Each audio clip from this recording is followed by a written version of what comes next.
Good afternoon guys, welcome to Pinili Vlog. Ayan, shout out, pasensya sa akong here.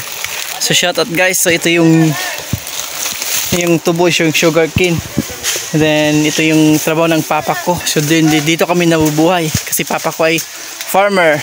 So yun ang mga pinsan ko, mga agaw, mga uncle din. Dito yung guys, oh. Pakita ko sa inyo ha. Ito yung tubo guys.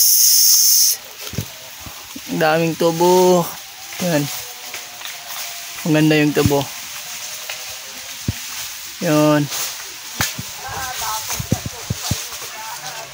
Tapos may truck, nakahintay yung truck doon sa gilid, naghihintay dahil lagayan ng tubo. So ito yung mga farmer. Then ikot mo tayo dito. Yan sa ibaba, mga 2 minutes or 1 minute sa aming bahay. So shout out.